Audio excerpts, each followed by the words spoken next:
Hi, welcome to டாரின்ஸ் கேர்லி. நம்ம இன்னைக்கு பார்க்க போகிற ரெசிபி என்னென்னா எக் ஆஃப் பாயில் எப்படி பண்ணுறதுன்னு. ஓகே, நம்ம இப்போ வீடியோக்குள்ளே போகலாம். அதுக்கு ஒரு தோசை தாவா எடுத்து அடுப்பில் வச்சுக்கோங்க, ஆன் பண்ணிக்கோங்க.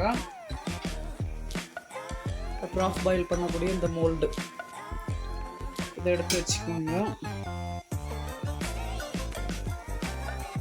ஹீட் ஆகட்டும், ஹீட் ஆகிற வரைக்கும் வெயிட் பண்ணலாம்.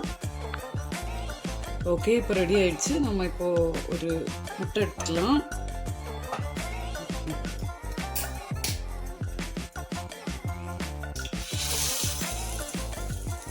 அவ்வளோதான், முடிஞ்சிருச்சு.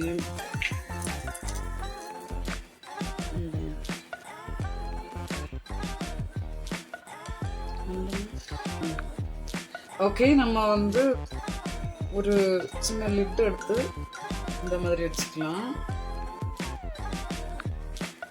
ஓகே, இப்போ ரெடி ஆயிடுச்சு. நம்ம இதில் ஜஸ்ட்டு 1 டீஸ்பூன் பெப்பர் ஸ்ப்ரிங்கிள் பண்ணிக்கலாம்.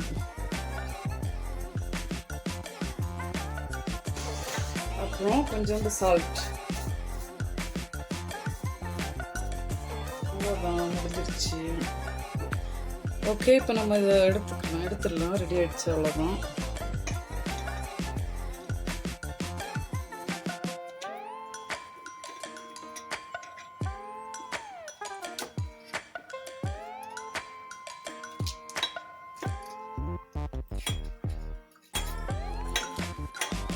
அவ்வளோதான், முடிஞ்சிருச்சு.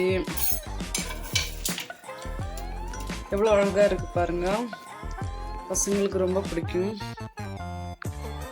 பாருங்கள் எவ்வளோ அழகாக வந்திருக்கு ஷேப்பாக.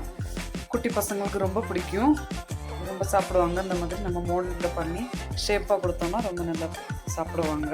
நீங்களும் உங்கள் வீட்டில் இந்த மாதிரி ட்ரை பண்ணி பாருங்கள். பிடிச்சிருந்துச்சுன்னா கமெண்ட் பண்ணுங்கள், ஷேர் பண்ணுங்கள், கமெண்ட் பண்ணுங்கள், சப்ஸ்கிரைப் பண்ணுங்கள். தேங்க்யூ, பாய்.